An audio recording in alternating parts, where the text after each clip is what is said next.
Hey guys, welcome back to the Skyline Acres channel. My name is Ryan. If you haven't been here before, we are a small homestead located in the Shenandoah Valley of Virginia, and we do things like making hay on small acreage,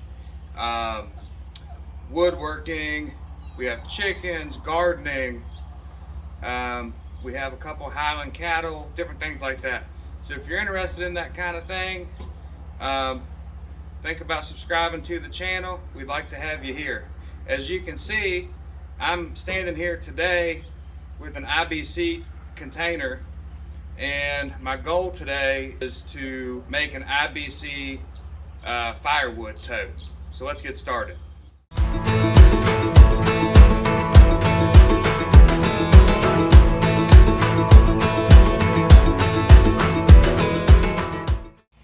Alright, so first off, there's 1,000 videos on this topic on the internet, but I rarely see anybody actually say what an IBC container is and what it stands for. So it stands for Intermediate Bulk Container, and what it basically is, to people that haven't been around warehousing or shipping or anything like that, it's basically a way that liquids get shipped around the world, and it's kind of a standard. So why the heck are we building one of these firewood IBC containers? We don't even burn wood, but we actually don't have woods on our property. We just have some fence rows with some large trees, different areas where there's some trees, we just don't have woods. So when something does fall or die, I like to take advantage of it. So one of the nice things about these totes is if you have a tractor with pallet forks, you can move your firewood around wherever you want it. Now, we're just a homeowner that burns like campfire wood. So we're not in business to sell wood or anything like that. But if you are, there's a million videos on YouTube about these things here and firewood.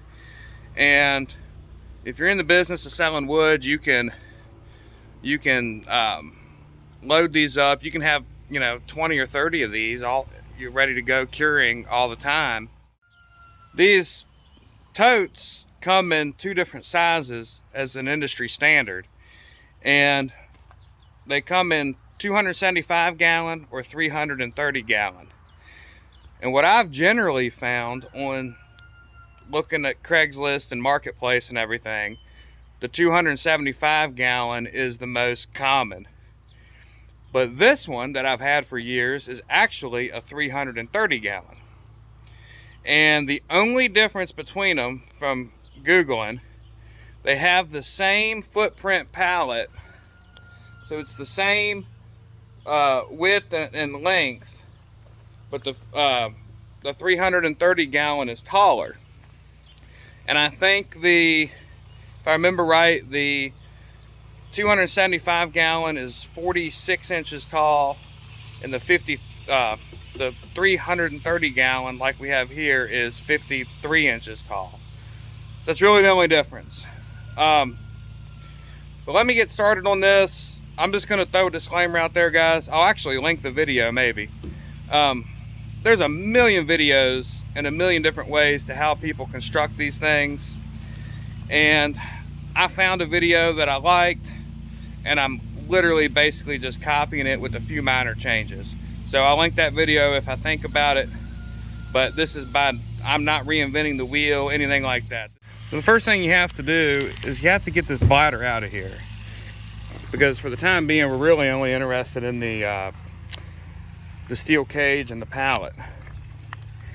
And to get the bladder out of here, you've got these 2 steel bars, and they go through a little thing like that, and they're just held on there with some bolts there. And I don't know about ones that you might get, but these are T30 bolts. So let me go ahead and get these bars out of here and get this bladder pulled out.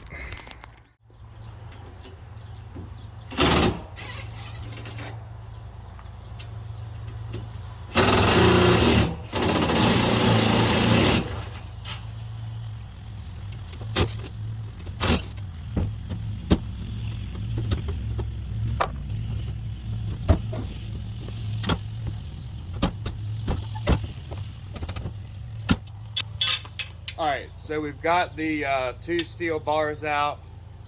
That was super easy. You just have to wiggle them a certain way to get them out of there. Okay, so with those steel bars removed, there's nothing that's holding the bladder in anymore. So flip your container on its side, and we should just be able to pull this bladder right out of here. Let's give it a try.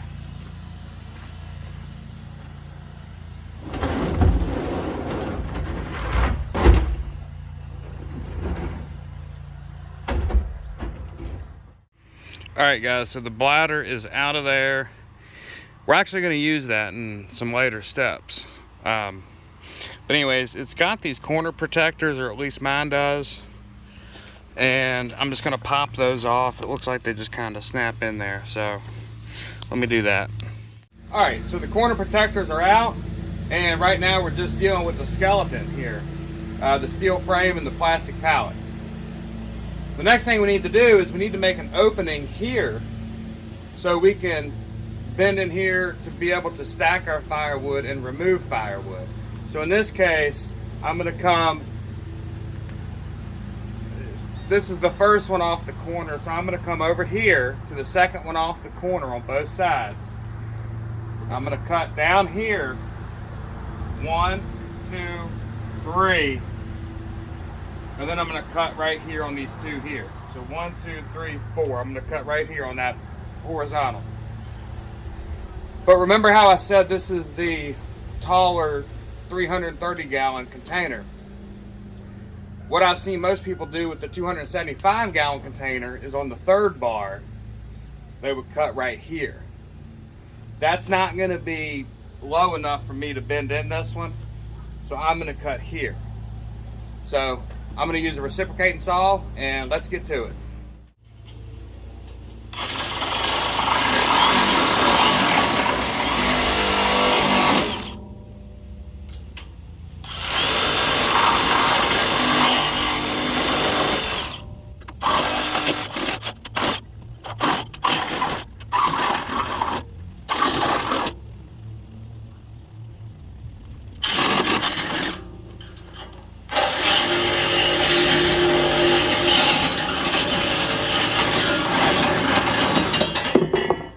Guys, so now we've got a really nice hole cut in the side here, super easy, and now you can just reach in and load your firewood and unload it.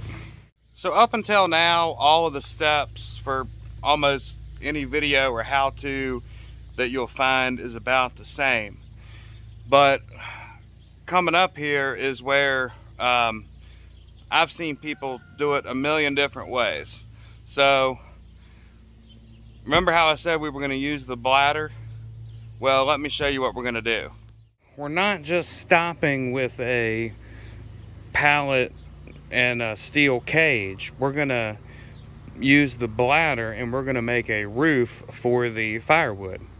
So the variation I'm going to use is I made a midline point here, and it must just be the woodworker in me, but I actually measured, and it was the whole thing was 46 inches long, and from 23 inches from here to here, I come up and put a midline. You don't need to do that. You can just eyeball it. If I was making a bunch of these, I would just eyeball it. But it does give me a cut line. So what this will do is, you know, I'll have a roof here and a roof here. So I'll have basically a spare roof. Some people I've seen cut them diagonally here and then put them up like a house roof. So it comes up here and down and it sheds water off. I don't know, the one video that I watched, the guy really didn't like that, and it was kind of hard to do and hard to cut and all that. You can also cut just a few inches in and have you a small roof. But then to get 2 roofs, you'd have to make another cut a few inches in. So this is the way I'm doing it, and I'm just going to cut them in half, and I'll show you what the next steps are.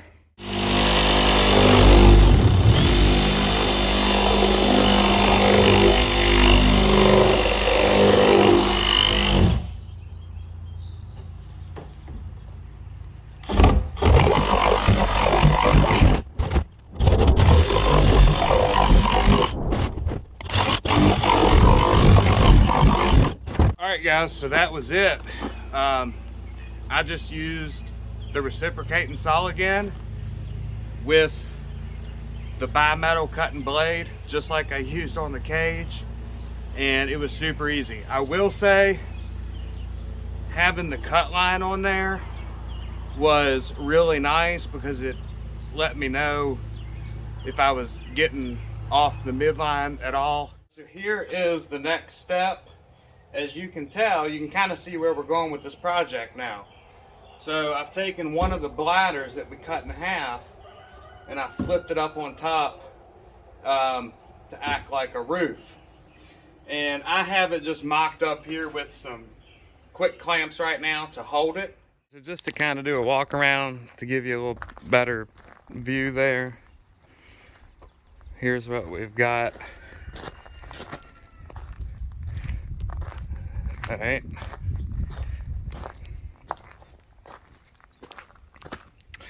And what I'm gonna do is, on the one video I'm probably gonna link, the guy comes through here and he drills like 2 holes in the plastic and he wraps zip ties around this here. And he actually starts out using standard zip ties and realizes they're not heavy duty enough.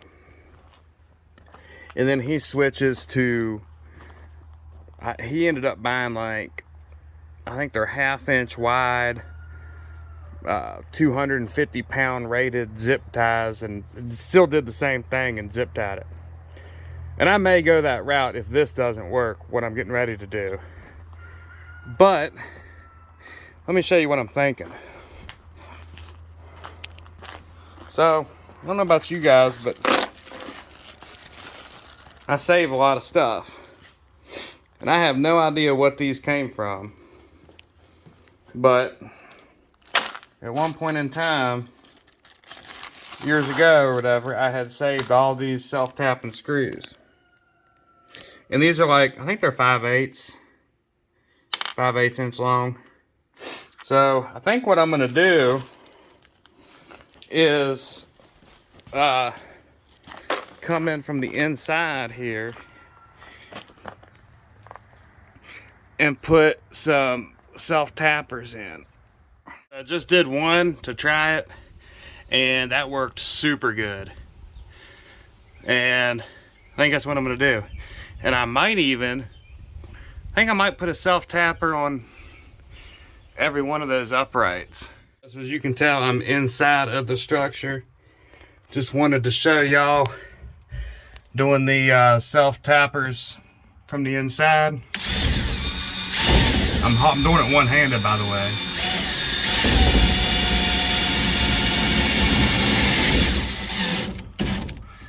There you go. That's it. That's all it is to it. So as you can tell, 5 minutes later, I've got all the self-tappers in. And I don't know, guys, that almost seemed faster than zip ties or anything like that to me. So kind of the last step here, we're not quite done, is you've got the square cut out here down, okay? But you also need to cut out a square in the bladder up here.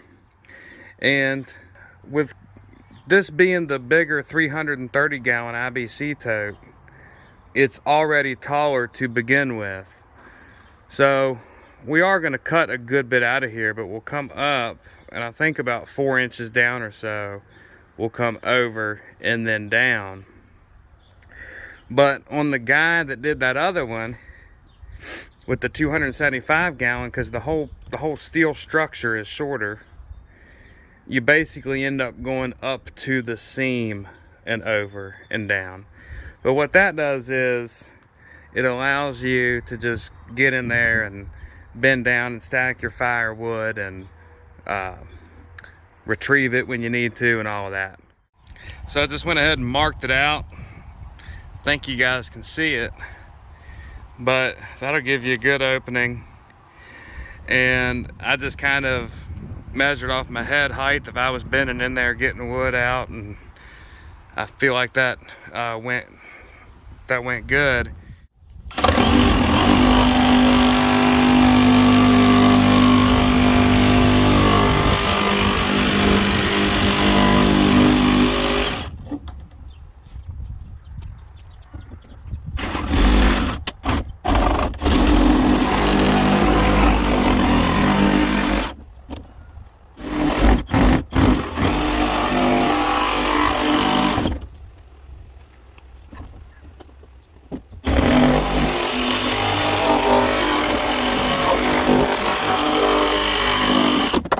Here is the cutout,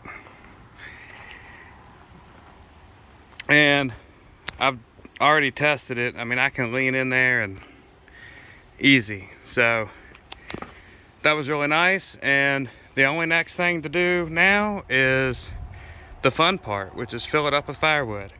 So just wanted to check in with you guys as I'm loading this firewood tote. I'm going straight from this trailer to the tote, and as you can see, we're doing pretty good. And I'm filling that middle area with kind of offcuts. I am done filling this tote up. As you can tell, very little left in the trailer. And again, this is kind of smaller split wood for campfires.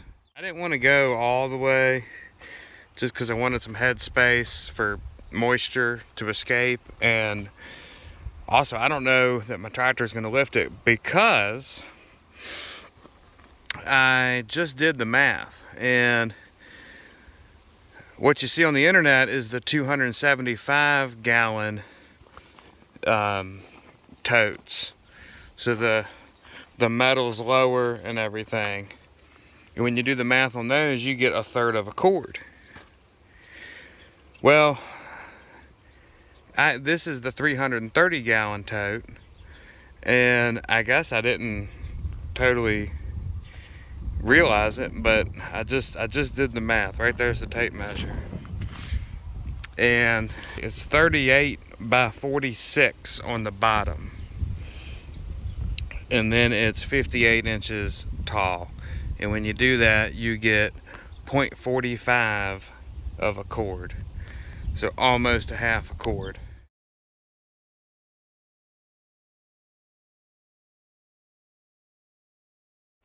And to be honest with you, I didn't realize it was going to be that much, and I have no idea if my tractor is going to lift that. So let's find out.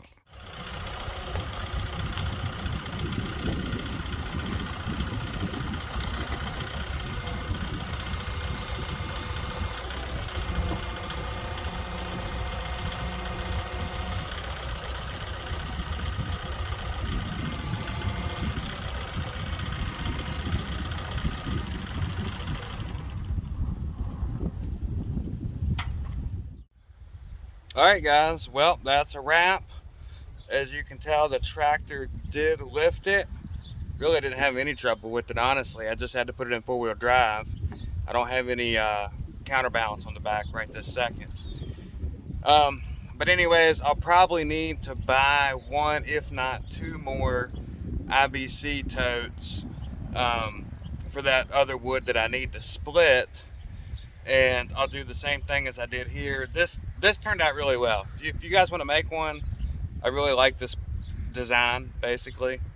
But anyways, if you guys like this kind of content, please smash that like button, and please consider subscribing to the channel to see more content like it in the future.